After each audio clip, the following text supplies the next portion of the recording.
Om Namo Narayana, Jai Swami Narayan, Namaste. Welcome back to my funky little kitchen and a funky hair day. But we're just reading the scriptures and just enjoying it, and none of this material world really matters. And I'm not here to impress you. I'm here to help you find God, if that's your case. Help you find something, whatever you might be looking for. Help you deepen your spirituality. Help you discover the past. Help you discover the scriptures. Praise God, which is what I'm doing through this. Or, if nothing else, entertain you with my funky hair, which I really should have... Oh well, some days. I'm in a good mood, because I love reading these, so mind the jokes. Today we are starting Chapter 2 of Canto 5.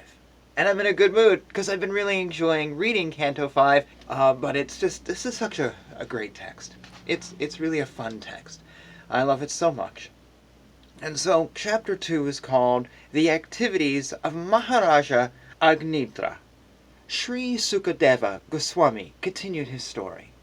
After his father, Maharaja Priyavrata, departed to follow the path of spiritual life by undergoing austerities, King Agnidhra completely obeyed his orders. Strictly observing the principles of religion, he gave full protection to the inhabitants of Jambudvipa as if they were his own begotten sons.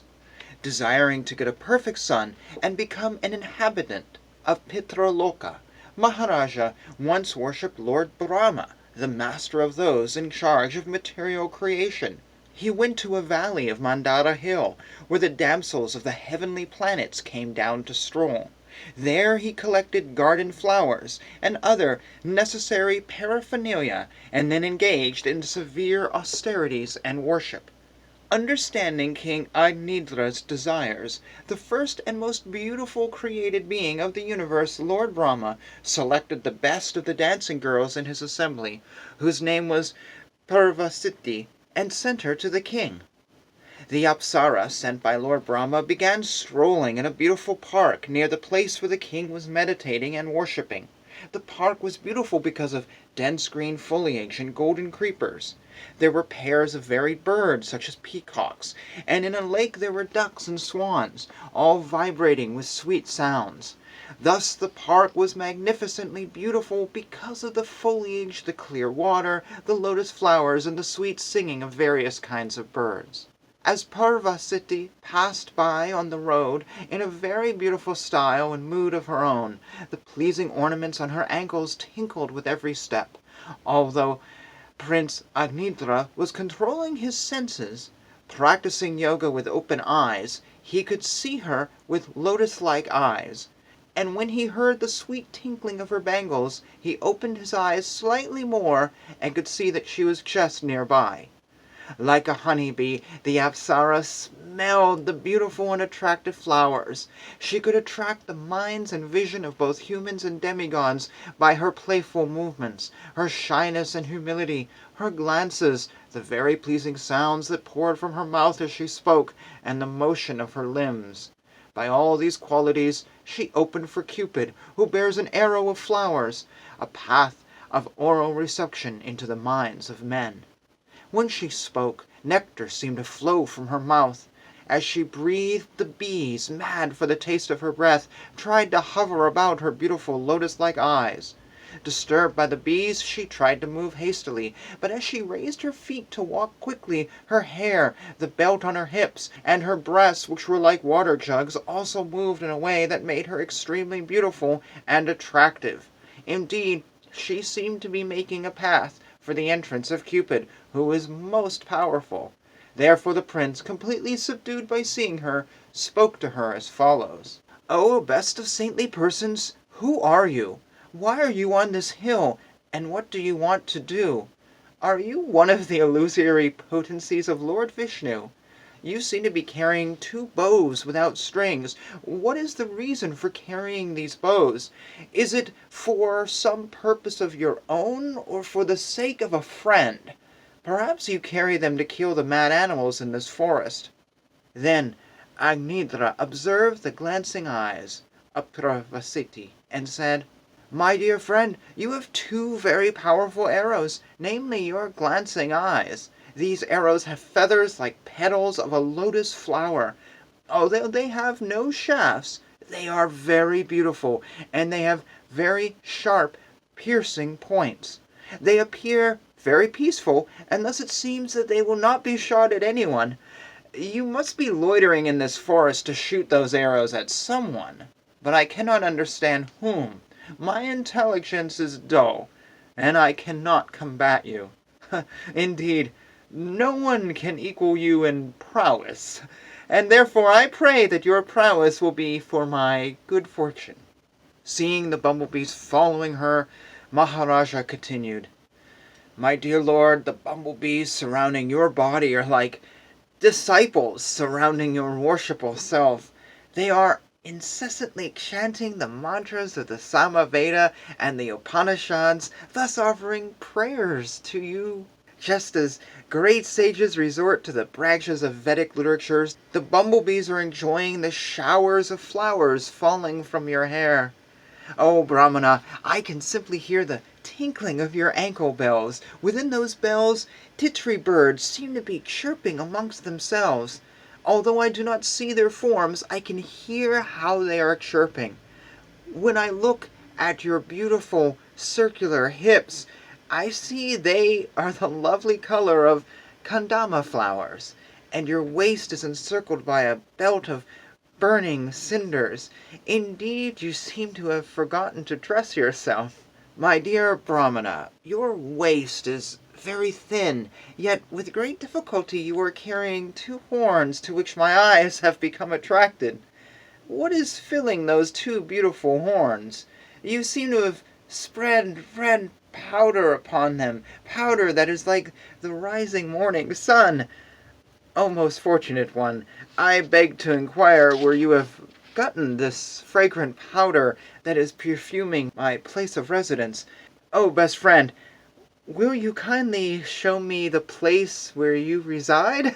I cannot imagine how the residents of that place have gotten such wonderful bodily features as your raised breasts, which agitate the mind and eyes of a person like me who sees them. Judging by the sweet speech and kind smiles of those residents, I think that their mouths must contain nectar. My dear friend, what do you eat to maintain your body? Because you are chewing betel. A pleasing scent is emanating from your mouth. This proves that you always eat the remnants of food offered to Lord Vishnu. Indeed, you must also be an expansion of Lord Vishnu's body. Your face is as beautiful as a pleasing lake. Your jeweled earrings resemble two brilliant sharks with unblinking eyes like those of Lord Vishnu, and your eyes resemble two restless fish. Simultaneously, therefore, two sharks and two restless fish are swimming in the lake of your face. Besides them, the white rows of your teeth seem like rows of very beautiful swans in the water, and your scattered hair resembles swarms of bumblebees following the beauty of your face. My mind is already restless, and by playing with a ball, moving it all about your lotus-like palm, you are agitating my eyes. Your curling black hair is now scattered, but you are not attentive to arranging it. Are you not going to arrange it? Like a man attracted to woman, the most cunning wind is trying to take off your lower garment. Are you not mindful of it? Oh, best among those performing austerities, where did you get this wonderful beauty that dismantles the austerities performed by others? Where have you learned this art? What austerity have you undergone to achieve this beauty, my dear friend? I desire that you join me to perform austerity and penance, for it may be that the creator of the universe, Lord Brahma, being pleased with me, has sent you to become my wife. Lord Brahma, who is worshipful by the Brahmanas, has very mercifully given you to me, and that is why I have met you. I do not want to give up your company, for my mind and eyes are fixed upon you and cannot be drawn away. O woman with beautiful raised breasts, I am your follower. You may take me wherever you like, and your friends may also follow me." Sukadeva Goswami continued his story. Maharaja, whose intelligence was like that of a demigod, knew the art of flattering women to win them to his side. He therefore pleased the celestial girl with his lusty words, and gained her favor. Attracted by the intelligence, learning, youth, beauty, behavior, opulence, and magnanimity, Parvati lived with him for many thousands of years, and luxuriously enjoyed both worldly and heavenly happiness. In her womb was begot 9 sons, named Nabi, Kimpurusha, Harivarsha, Lavrata, Ramyaka, Hranmaya, Kuru, Bhadrasva, and Ketumala. Parvati gave birth to these 9 sons, 1 each year, but after they grew up she left them at home and again approached Lord Brahma to worship him. Because of drinking the breast milk of their mother, the 9 sons had strong, well-built bodies. Their father gave them each a kingdom in a different part of Jambudvipa. The kingdoms were named according to the names of the sons. Thus the sons of Agnidhra ruled the kingdoms they received from their father. After Parvati's departure, the king, his lusty intentions not at all satisfied, always thought of her. Therefore, in accordance with Vedic injunctions, the king, after his death, was promoted to the same planet as his celestial wife. That planet, which is called Pitaloka, is where the forefathers live in great delight. After the departure of their father, the 9 brothers married the 9 daughters of Meru, named Meru Devi, Patri Rupa, Ugradamstri, Lata, Ramya, Shamya, Nari, Bhadra, and Devaviti. And thus ends chapter 2. A very lusty chapter. I would recommend not to use these words on a woman today. The world has changed. Mentioning her breasts numerous times may not go the way you planned. Interesting though, Maharaja lusts after this beautiful woman. But there's 2 things here to remember. She was sent by the Lord. He didn't just see her. He didn't just wander into her or whatever. They didn't casually meet.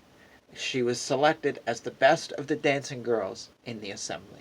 The other thing to remember is at one point he decides she must be more than just a beautiful woman. She must be an expansion, as it says in verse 13, of Lord Vishnu's body. Yes, he lusts after her, but he is lusting after a vision of the Lord in this female form. It's more than just, nice breasts, woman. It's, I am seeing the Lord in a beautiful body, thus I am seeing the beauty of the Lord. It's a fine line there. It makes this very lusty chapter very different, because otherwise you could just write this off and go, oh my god, this thing is just full of sex. But no, it's more than that. It's more than that. And then he didn't just lust after her and go, hey, what are you doing tonight? They lived together for, what was it, thousands of years? Alright. Thoughts, comments, all that. And in the next video, we will pick up with chapter 3 of this book, which always gives us something new. We never know where it's going, and we're only on Canto 5. There's 12 of these, and so many stories before us that I have no clue where we're going and what we're doing with it, but it makes me happy to read this. So, thank you for joining me. Hare Krishna, Krishna Krishna, Hare Hare, Hare Rama, Rama Rama, Hare Hare, Jai Shri Krishna, Jai Shri Swami Narayan.